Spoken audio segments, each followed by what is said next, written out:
at the end of the storm. "What the hell is wrong with you?" I stuttered. Anyone would have, seeing a Glock pointed between their eyes. Her own eyes were bloodshot. I hardly recognized my own wife. "I've had enough of your shit," she spat the words out, her drool dripping to the floor. She appeared inhuman, so not the person I knew. I stood there, paralyzed, my heart pounding in my chest like a drum echoing in my ears. The room seemed to spin around me, the familiar surroundings transforming into a nightmarish blur. Donna, the woman I loved, had a gun pointed directly at me. I couldn't comprehend it. My mind refused to accept the reality of the situation. How could you? The words stumbled out of my mouth, barely audible above the rush of blood in my ears. My voice cracked with disbelief and fear, echoing the tremor that had taken over my entire body. My hands instinctively rose in a feeble attempt to shield myself from the impending danger, though I knew deep down that there was no protection from this kind of betrayal. Every detail of her face, once so familiar and comforting, now seemed alien and threatening. Her eyes, which used to sparkle with warmth, were now cold and distant. The person I thought I knew, the person I had shared my dreams and fears with, had transformed into a stranger before my very eyes. "Don't you even realize what you're doing?" I felt like crying and shouting at the same time. "Shut up!" Her voice was never like that. "You are a no one now. How could you do this to me?" "Do what?" I was confused. "You cheated." I had no words, but I knew how it began. In the beginning, Donna and I were deeply in love. Her affection for me was as natural as breathing, and her trust in our relationship was unwavering. We shared dreams, whispered secrets, and embraced each other's flaws without hesitation. But somewhere along the way, things changed. Slowly, her trust began to erode. The easy laughter that once filled our home was replaced by a cautious silence. Innocent conversations turned into interrogations, and her eyes, once filled with love, now held a flicker of doubt. It was as if a fog had settled between us, obscuring the intimacy we had once taken for granted. I tried to understand what had caused this shift, but it felt like grasping at smoke. Donna's doubts hung heavy in the air, poisoning our interactions. My reassurances fell on deaf ears, and every attempt to bridge the gap between us seemed futile. The woman who had once been my rock had become a stranger, her trust replaced by suspicion, her love overshadowed by uncertainty. And Donna crossed the red line when my colleague came home for dinner. The tension in the room was palpable as Patricia, my colleague, sat across from Donna and me at the dinner table. I had invited Patricia over to discuss a work project, and Donna started acting weird all of a sudden to her. "Donna, please," I said, my voice now softer, an attempt to bridge the chasm that had opened between us. "I understand you're hurt, but we need to talk about this.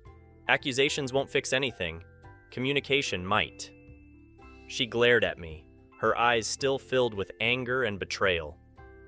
"Talk? What's left to talk about, Kevin? The trust is gone. You've let someone else come between us."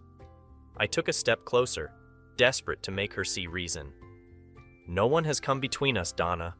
We've faced challenges before, and we can overcome this too, but only if we face it together. You are not well. Patricia is nothing more than a good friend." Her laugh was bitter, a sound that cut through me like a knife. "Together? We're not together anymore. Got it. Not like we used to be. This," she gestured angrily, encompassing the entire room, "is just a facade, a pretense of what we once had." "Donna, I love you. Please," I said, my voice breaking with the sincerity of my words. "I don't want to lose what we have. We can work through this, but we have to trust each other. Without trust, we have nothing." She looked away, her face a battlefield of conflicting emotions. "I don't know if I can trust you again, Kevin. I don't know if I can ever trust anyone again." "Huh!" The room fell silent, the weight of her words hanging between us like a heavy fog. The air was thick with unspoken pain and the shattered remnants of our love. In that moment, It felt like something irreparable had broken within us, leaving behind a void that seemed impossible to fill. I reached out, my hand trembling, wanting to touch her, to reassure her of my love. But she pulled away, her eyes brimming with tears. "This is it," she whispered, her voice barely audible. "I need time to figure out if there's anything left worth saving." And with those words, she turned and stomped away to her room, leaving me standing there, shattered and defeated, in the ruins of what was once the place we called home.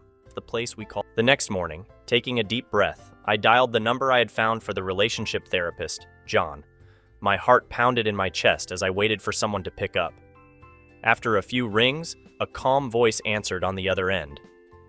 "Hello, this is John. How can I assist you today?" His voice was warm and understanding, which put me slightly at ease.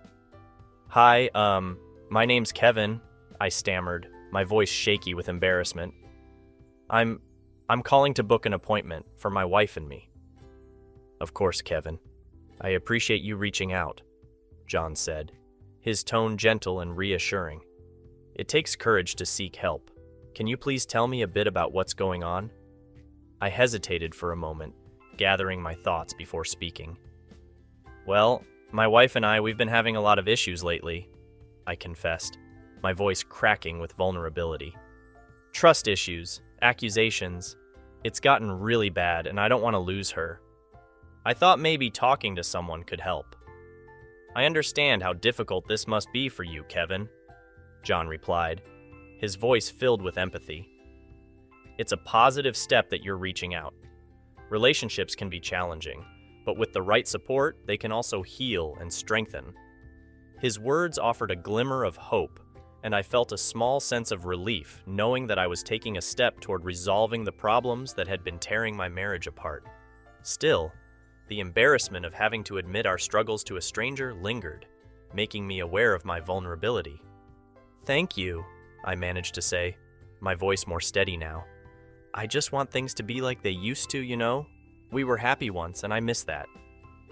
"We'll work together to help you both find your way back to each other," John reassured me, his words infused with genuine care. "It's common for relationships to face challenges, but with dedication and the right guidance, it's possible to rebuild what's been lost." I felt a flicker of hope, a tiny ember in the midst of my despair. With John's support, maybe, just maybe, my wife and I could rediscover the love that had once bound us together. Grateful for his understanding, I thanked him again before ending the call, feeling a mixture of embarrassment and determination. The path to healing wouldn't be easy, but at least I had taken the first step toward reclaiming our happiness. Feeling a mix of apprehension and determination, I mustered the courage to approach Donna. I found her in our bedroom, her back turned to me as she stared out of the window. Taking a deep breath, I began, "Donna, we need to talk." I swallowed hard, trying to find the right words. "I've booked an appointment with a relationship therapist," I said, my voice steady despite the rising tension. "I thought it might help us find our way back to each other." "Don't you think I know what I need? Do you think I'm crazy?" Her voice rose, the frustration in her tone palpable. "I don't need a therapist, Kevin. You do." "I'm not suggesting you're crazy," I replied, my voice gentle, pleading for her to understand. "But we're stuck in this cycle of accusations and pain. I love you, Donna, and I can't bear to see us tearing each other apart like this. Maybe talking to someone neutral could help us communicate better, help us understand each other again. Please." She scoffed, her eyes narrowing with disbelief. "Understand each other? We used to. We used to be happy, Kevin. I don't need a therapist to tell me that. I need you to remember the man you used to be." "I remember, Donna," I said, my voice breaking with sincerity and anger. "And I want to be that man again. I want us to find our way back. I thought the therapist could guide us, help us rebuild what we've lost. And please, I have never betrayed your trust." She looked away, her arms crossed defensively. "I don't know, Kevin," she said, her voice laced with uncertainty. "I don't want to be disappointed again."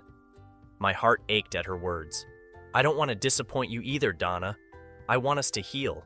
Please, just give it a chance. For us. The room fell silent, the weight of our words hanging between us, a reflection of the love we once shared, now tarnished by doubt and pain. As I waited for her response, I hoped that somewhere deep within her, she could find the strength to believe in us again. You know what? Deal with it. Go to that person all by yourself. I hope he shoves some sense into you, she replied, ever so furious. The next morning, I found myself sitting in the waiting room of the therapist's office, all alone, my hands trembling with nervous anticipation. Donna hadn't come. I felt a mix of disappointment and determination. I had to do this, not just for our relationship, but also for my sanity, As I entered John's office, he greeted me with a warm smile, his eyes reflecting genuine concern. Kevin, it's good to see you. How are you feeling today? Inwardly, I marveled at his presence, thinking that I had never seen a more handsome man before.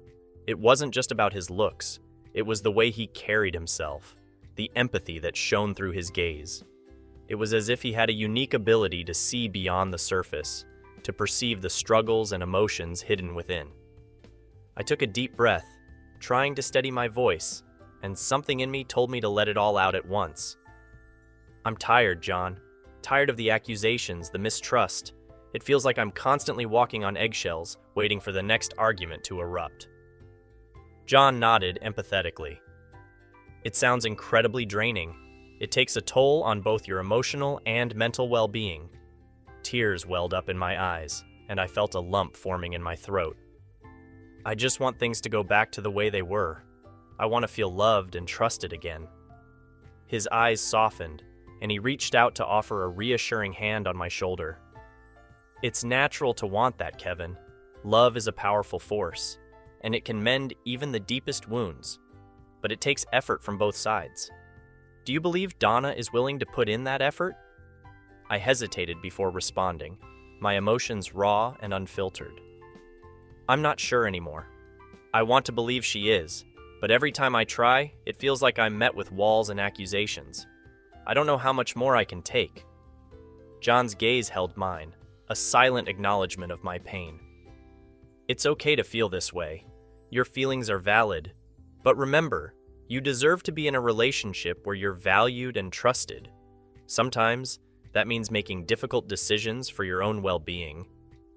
His words resonated deeply within me, sparking a flicker of hope amidst the despair.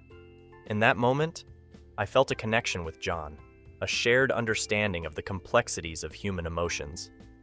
As my tears fell, I realized it was more than just therapy. It was a moment of vulnerability, a shared experience that brought us closer, even if just for that fleeting moment. In the weeks that followed, John and I continued our sessions, delving deeper into my feelings and fears. Through his guidance, I found the strength to confront the realities of my relationship with Donna. Although the spark between John and me was purely emotional and supportive, it provided me with the courage to face the truth about my marriage and make decisions that were ultimately in my best interest. In the subsequent weeks, the regular therapy sessions with John became a sanctuary for me, a safe space where I could unpack my emotions without fear of judgment. With each meeting, I felt a weight lifting from my shoulders.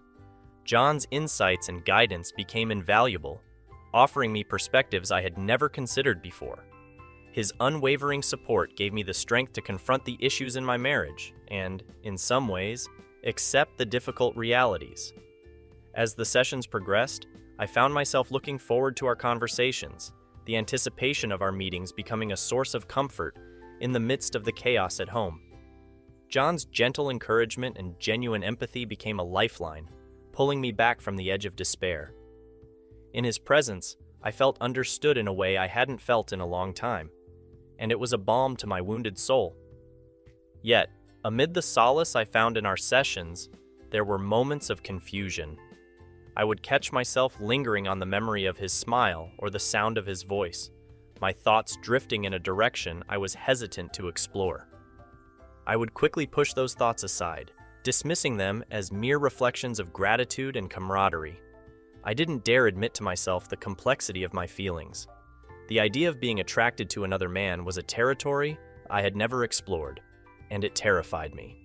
So, I buried those emotions deep within, avoiding them like a landmine waiting to explode my carefully constructed reality. I continued to seek solace in our conversations, clinging to the professional boundaries that defined our relationship. Every time my thoughts threatened to veer into dangerous territory, I redirected them, focusing on the work we were doing to salvage my marriage. In the silence of my own thoughts, though, I couldn't deny the unspoken truth that there was something undeniably special about John, something that went beyond the realms of therapy. But admitting it, even to myself, was a step I wasn't ready to take, a Pandora's box I was afraid to open, uncertain of what emotions might spill out. So, I continued to avoid those thoughts, burying them deep within, hoping they would fade away with time. Until one day, Donna broke me yet again. The evening was quiet, the air heavy with the tension that had become a constant presence in our home. I sat in the living room, my mind occupied with thoughts of the therapy sessions with John, the unspoken emotions I had been grappling with, and the uncertainty of my crumbling marriage. Suddenly, the door swung open, and Donna stood there, her face resolute, her eyes cold. In her hands, she held a stack of papers. My heart sank as I recognized them, divorce papers. "I've had enough," she said, her voice devoid of emotion. "I can't live like this anymore. I'm leaving, and I'm filing for divorce. I've found someone else, someone who trusts and values me. Unlike you." Her words hit me like a punch to the gut. I felt a surge of desperation, pleading with her not to go. "Donna, please, let's talk about this. We can work through this. We can go back to therapy, try to fix what's broken." She shook her head, her eyes devoid of the love that used to reside there. "It's too late, I suppose. I've given you chances, and you've let me down every time.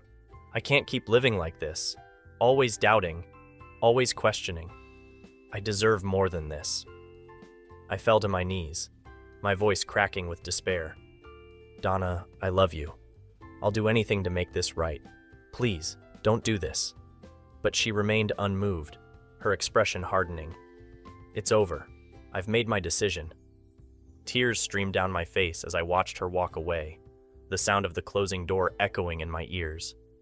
The weight of her absence settled over me, suffocating and final. In that moment, I felt utterly shattered, my world collapsing around me. I thought about reaching out to John, seeking solace in his understanding presence, but the fear of my own emotions held me back. The unspoken feelings that had lingered between us suddenly seemed irrelevant in the face of the devastation that now consumed me. As I sat alone in the darkness, I realized that the opportunity for reconciliation had slipped through my fingers. The pain of loss, of regret, and the realization that I might have let something truly special slip away gnawed at my soul. The unspoken words I had buried deep within me now clawed at my heart, leaving me haunted by what could have been. Feeling utterly defeated, I found myself reaching for my phone as if it were the only lifeline left in my rapidly unraveling world. My trembling fingers dialed John's number, a desperate plea for someone to anchor me in the midst of this storm. "John," I croaked, my voice barely audible. Can you please come over? I think I'm going to faint. I feel sick." My breathing became shallow, the room spinning around me. I sank to the floor, the weight of my despair pressing down on my chest, making it difficult to breathe. The edges of my vision blurred, and I clutched the phone tightly, hoping that somehow, in his calm presence, I could find the strength to hold on. John's voice on the other end of the line was a lifeline, his words soothing and reassuring. "Kevin, I'm on my way. Hey, just stay on the line with me. Focus on your breathing. You're not alone. I'm here with you." His words became a beacon of light in the darkness, guiding me through the overwhelming sense of helplessness. I clung to his voice, following his instructions to breathe deeply and slowly. His calm reassurance began to steady my erratic heartbeat, grounding me in the reality of the moment. Minutes felt like hours, but finally, I heard the sound of a car pulling up outside. Weak and trembling, I managed to crawl to the door, unlocking it just as John's concerned face appeared on the other side. His eyes widened in alarm as he took in my pale, disheveled state. Without a word, he guided me to the nearest chair, his touch gentle and comforting.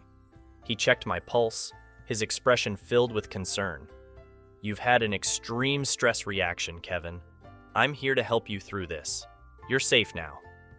I nodded weakly, too drained to form coherent sentences. John stayed with me, offering a presence that was both calming and stabilizing. In that moment, his support became my lifeline, helping me confront the overwhelming emotions that threatened to consume me. As I lay there, physically and emotionally spent, I couldn't help but marvel at the depth of my feelings for John. It was more than just gratitude for his professional help. It was a connection that went beyond words. As the night wore on, and the echoes of Donna's departure still reverberated through the empty house, I found myself hesitating before asking John a question that felt like crossing a line, yet one that I couldn't help but voice. "John," I said hesitantly, my voice barely audible, "I don't want to be alone tonight. Could you stay? Just until I can gather myself?" He looked at me, a flicker of confusion in his eyes, likely uncertain of the boundaries between therapist and patient. Then, he seemed to understand the depth of my vulnerability, the rawness of my pain. His expression softened with empathy, and he nodded gently. "Yes. He said, his voice calm and reassuring. "I'll stay. You don't have to face this alone." A wave of relief washed over me, a glimmer of gratitude amidst the sea of turmoil. John's willingness to be there, not just as a therapist but as a human being offering solace, felt like a lifeline in my moment of despair. In the quiet hours of the night, amidst the heavy silence of the house, I found an unexpected solace in John's presence. The emotional turmoil that had broken my soul seemed to momentarily subside as he sat by my side, offering comfort in the form of simple human touch. At first, it was a subtle shift, a natural inclination to seek warmth and reassurance in the midst of vulnerability. I found myself leaning into his arms, seeking solace in the closeness we shared. His arms wrapped around me in a comforting embrace, and the world outside seemed to fade away, leaving only the tangible warmth of his presence. We ended up cuddling, an unspoken understanding passing between us, a silent acknowledgement of the pain we both felt. In that moment, the boundaries between therapist and patient blurred, overshadowed by the rawness of our shared emotion. It was an act of mutual comfort, a way to temporarily escape the harsh reality that awaited us in the daylight. When morning came and the first rays of light filtered through the curtains, we woke up entangled in each other's arms. There was a brief moment of shared vulnerability, our eyes meeting in an unspoken understanding. Embarrassment washed over both of us. The weight of the situation suddenly hit home. Without a word, John pulled himself from the embrace, his movements careful and deliberate. His eyes, once warm and comforting, were now guarded, as if he had realized the implications of our actions. Without meeting my gaze, he swiftly got up, mumbled something about having an early appointment, and left the house. I sat there, dazed and confused, trying to make sense of what had transpired between us. The lines between gratitude, comfort, and something deeper had blurred, leaving me in a state of emotional turmoil. In the following days, I found myself unable to face John, the weight of our shared vulnerability hanging between us like an unspoken secret. I avoided our therapy sessions, retreating into a cocoon of solitude and confusion. The unspoken connection that had once felt like a lifeline had become a source of discomfort, a reminder of the complexity of human emotions.